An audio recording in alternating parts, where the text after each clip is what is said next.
Estou aqui hoje com o Amaury Pinho, ele é presidente da Associação Brasileira de Startups e ele vai tentar me convencer a investir em startup. Será que ele vai conseguir? Mas antes eu gostaria aqui de te convidar a se inscrever no meu canal, já dá aquele tradicional, o joinha ali, né? Clica e deixa seu comentário aí, você investiria em startup? Então, Amaury, muito obrigado por estar aqui. Conta um pouquinho aí da sua biografia, o que faz a ABS, Associação Brasileira de Startups. Bom, em resumo, eu trabalho com startups há mais de 10 anos, sou investidor anjo, já fiz mais de 20 investimentos, já tive 2 saídas como investidor anjo e hoje eu sou presidente da Associação Brasileira de Startups. O que a gente faz é desenvolver comunidades, startups, empreendedores no Brasil inteiro, tentando entregar para eles competitividade, tentando aproveitar o que a gente tem de melhor no Brasil, que é a nossa diversidade, geografia, e possibilitar que essas startups, esses empreendedores, levem inovação de qualquer lugar, porque a gente acredita que a inovação acontece em qualquer lugar e a gente tem muitos cérebros inteligentes aqui no Brasil. Então a gente tenta descentralizar dos grandes centros e levar para o Brasil inteiro esse poder de transformação das startups. E para quem está nos acompanhando aqui, muitas vezes o cara pensa, pô, vou investir na startup, vai virar um Facebook. Você tem alguma estatística que não é bem assim, né? É mais complicado. Quantos por cento das startups dão errado? Em média, se a gente fosse colocar um número bruto, mais de 90% das startups acabam falhando no seu primeiro ano de vida. Das que sobram, você ainda tem algumas que vão conseguir levantar capital e vão prosseguir, e outras que vão ficar ali no limbo, né? Naquela área, naquela gray area, né? Aquela área cinza onde você não sabe se cresce ou se mantém o mesmo tamanho. Então a probabilidade realmente é muito pequena.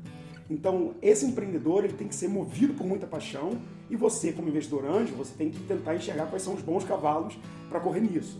Você tem que ter um bom mercado, você tem que ter um empreendedor obcecado em execução e você tem que, obviamente, ter um ferramental e, às vezes, contar com boas termais. É muito difícil quando você tenta resolver um problema, uma solução no mercado flat, um mercado complicado. Não é só o inventivo do empreendedor que vale. Você tem que saber olhar o mercado e escolher uma boa validação para começar o seu negócio. Startup tá na moda, startup tá na moda. Sempre se ouve aí, Sim. fundings e mais fundings jorrando aí para as startups. Mas para o investidor individual, é um investimento possível? Ele pode dar ou é só para fundo soberano de Abu Dhabi poder investir numa startup? Como é que funciona isso para o average Joe aqui? O average Joe ele pode compor a carteira de investimento deles com startup. Para aquela pessoa que tem 300, 400 mil reais, talvez startup não seja o melhor cenário, porque é muito melhor que ele faça uma carteira um pouco mais moderada, que ele coloque ativos na bolsa, que ele tenha liquidez. O grande problema da startup é que você tem uma probabilidade muito pequena de sucesso e uma liquidez muito baixa. Qual é o retorno disso? O retorno é que, com muito risco, você tem um prêmio muito grande. Então, quando você consegue entrar numa startup, você consegue realmente acertar, o seu multiplicador é de 15, 20 vezes o valor que você investiu. O que eu geralmente falo?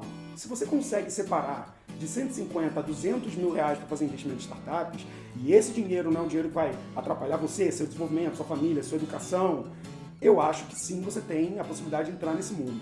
E vale muito a pena se você se dedica e começa a conhecer startups, se você entra um pouquinho nesse universo, porque participar desse novo ecossistema de inovação, startups que a gente usa no nosso dia a dia, estão cada vez tomando mais mercado, né? Então, é normal hoje você pedir o seu carro por um aplicativo, pedir a sua comida por um aplicativo, comprar passagem num site mais barato que uma startup. Elas estão realmente sendo agentes de inovação e transformação e cortando os middlemen, né? As startups, elas tentam transformar esse mercado hoje, tentando ser mais otimizado e tentando trazer mais eficiência. Então, vale a pena investir nelas. Só um dado que eu li recentemente, 90% das empresas do SP500, eu imagino que esteja acontecendo no Brasil também, estão perdendo market share e muitas vezes para as startups, né? Então acho que o melhor exemplo no Brasil é os bancos aí, né? Nubank, Banco Inter, alguns bancos digitais que estão ganhando market share. Ainda não é nada relevante, não está botando em risco a solvência dos bancos tradicionais, mas estão ali dando a sua mordidinha, né? O Airbnb claramente ganha espaço de redes de hotelaria, é um risco até para o Booking.com, que também é uma empresa importante, uma empresa ali que vale 70, 80 bilhões de dólares, então é uma nova concorrência, é uma startup que representa uma nova concorrência. A gente pegou alguns exemplos aqui que todo mundo conhece, mas isso está acontecendo na economia como um todo. As grandes empresas estão perdendo espaço, mas a pergunta é, como é que eu quero investir em startup? Qual o primeiro passo aí, qual o passo a passo para eu me inserir nessa comunidade de investidores? Existe algum conhecimento que você tem que pegar do mercado, que nem como se fosse começar a investir na bolsa. Você tem que entender um pouquinho da estrutura, dos mecanismos, do psicológico, de quais são os ferramentais que você precisa, isso é verdade. Para startup, não tem tanto segredo assim. Esse cara precisa começar a entender um pouco mais dos eventos, ele começa a participar um pouco mais desse ecossistema, ele começa a conhecer esses empreendedores e ele precisa principalmente entender a dinâmica de investir nas startups. Você pode investir através de um pool, junto com outros investidores que já têm contato com esse cara. Você pode ir no equity crowdfunding, junto com outras pessoas fazer um investimento coletivo, ou você pode conhecer empreendedores, que eu acho que é a parte mais importante para o investidor, é você acompanhar esse empreendedor a ponto de você conhecer que ele seja realmente uma pessoa que vai conseguir desdobrar os problemas, que vai ser inventivo nas soluções, que é resiliente, que é um cara que entende daquele problema com uma ótica que ninguém mais entende. E aí nessa hora você está fazendo investimento na pessoa, muito mais do que no negócio. É claro, se você como investidor um pouco mais maduro, você não vai investir numa fase de ideia. Você vai esperar aquela startup estar um pouco mais provada. Então, startups que já estão faturando acima de 15, 20 mil reais de receita recorrente, já provaram que conseguiram entender um problema, criar uma solução e fazer alguém pagar por isso. Então, o seu papel como anjo é tentar identificar essas melhores oportunidades. Mas não é tão complicado. Os contratos são simples, é feito por mútuo conversível, existe todo um aparato legal para isso.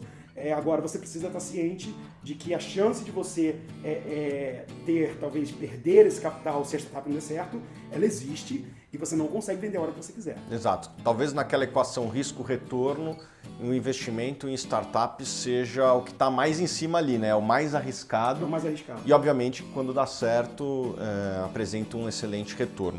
Eu trouxe aqui 2 livros que eu peguei aqui atrás. Eu peguei 2 livros agora há pouco, que são 2 livros que eu acho que mostram 2 lados da moeda, né? O primeiro aqui é o de REITs. Isso aqui é investimento em ativos imobiliários, talvez o investimento mais antigo da história da humanidade. Né? As pessoas adquiriam os imóveis lá na Grécia Antiga, o pessoal no feudalismo já existia o aluguel, né? E a figura do aluguel, acho que começa no feudalismo lá, que era obviamente um aluguel por produção, né? Não tinha dinheiro, era por produção. E investimento em REITs. Esse aqui eu recomendo esse livro.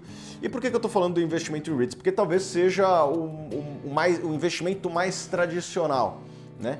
E quando a gente lê esse livro Pioneer Portfolio Management, do David Swensen, esse livro aqui, ele resume a estratégia de alocação de capital dos grandes endowments, das fundações das faculdades americanas. Esse aqui, o David Swensen era administrador dos recursos da faculdade de Yale e depois essa filosofia de investimento foi ampliada para todos os endowments americanos, Harvard, o MIT, quase todos seguem essa filosofia de investimentos, que inclui o investimento em startups. Né? Eles geralmente investem através dos fundos de venture capital. Quando você vê aquele filme Social Media e o Peter Thiel está investindo $500 mil, exatamente, $500 mil no Facebook do Mark Zuckerberg, era um pedacinho ali, era dinheiro de um endowment que eu conheci os gestores lá. Então, eles investem e esse livro aqui moldou muito o meu jeito de fazer a alocação de capital. Basicamente, tentar resumir aqui, investir em ativos de renda variável de correlação baixa com uma visão de longo prazo, às vezes podendo até abrir mão da liquidez se tiver um retorno interessante, como é o caso das startups. Então saiba que está no portfólio um investimento em startups de investidores ultra qualificados. E por que faz tanto sentido, cara? Só dando um resumo do porquê que startup se tornou o que se tornou hoje. Porque com a digitalização da economia, hoje nós temos 3 bilhões de pessoas. Muita gente foi para um ambiente digital onde essas empresas tradicionais não dominavam tanto. Vocês sabem muito bem disso. Operar no digital, ganhar crescimento no digital é uma tarefa diferente. As startups, elas nascem com esse pedigree, elas nascem com um pedigree de crescimento, de investimento em crescimento exponencial, e elas nascem com um pedigree do digital, coisa que as grandes empresas às vezes não conseguem fazer. Então é nesse momento e nessa transformação digital, e em 10 anos a gente vai ter mais 5 bilhões de pessoas conectadas, além dos 3, vão ser 8 bilhões de pessoas conectadas, que mostram que esse ambiente é um novo mercado, é onde as pessoas estão, onde os eyeballs, onde elas estão teclando, visualizando. Então, como a startup conhece mais disso, esse é o motivo que faz com que ela tenha um diferencial competitivo para crescer mais rápido que negócios tradicionais. Então, muitas vezes vale a pena sim identificar problemas, mercados e conhecer o empreendedor e ir naquela direção para você fazer um investimento que você acredita numa transformação no mundo nos próximos anos. As startups elas só crescem e o mercado não vai se ver livre delas tão cedo. Bom, então você me convenceu. Eu vou investir, eu ainda não sei o passo a passo, mas eu vou investir em startups, porque, primeiro, é um investimento que se prova que tem uma relação risco-retorno que faça sentido. Obviamente que tem que levar em consideração todas essas questões que você levou, né? É um ambiente ilíquido, é um investimento que tem um risco acima da média, mas eu acho que eu vou investir ao longo do tempo, porque tem um pouco a ver com aquilo que eu acredito que produz riqueza e que fala um pouco nesse livro, né? As duas rúbricas geradoras de riqueza, daí você pode pegar a lista da Forbes ali, você vai ver que são duas coisas: participações em empresas, né? Seja adquiridas no mercado de capitais, seja fundando empresas, mas pega a lista lá, você vai ver que ou o cara é dono de empresa ou ele investe em imóveis.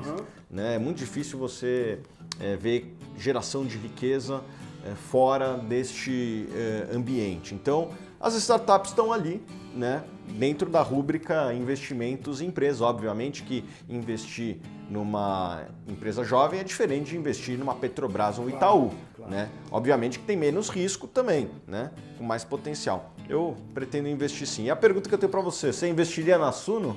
Eu investiria na Suno, se eu tivesse oportunidade, eu assinaria um cheque agora que eu vivo, investiria com certeza, acompanho o trabalho, sou fã e vocês dominam esse ambiente do digital, que é tudo que uma startup procura fazer também, dominar. Eu vou com certeza participar dessa jornada sua de investimento, estarei do seu lado quando você precisar e no que eu puder ajudar a encontrar os melhores negócios junto com você, pode contar comigo. Beleza? Isso aí, pessoal. Se você gostou desse vídeo, já deixa aquele like, deixa seu comentário e fala qual startup você gostaria de investir. Deixa aqui no comentário e também aproveita e já se inscreve no canal. Gostaria de poder experimentar os relatórios da Suno antes de assinar nossos planos? Sim, isso é possível. Disponibilizamos gratuitamente 5 amostras para você conhecer a Suno.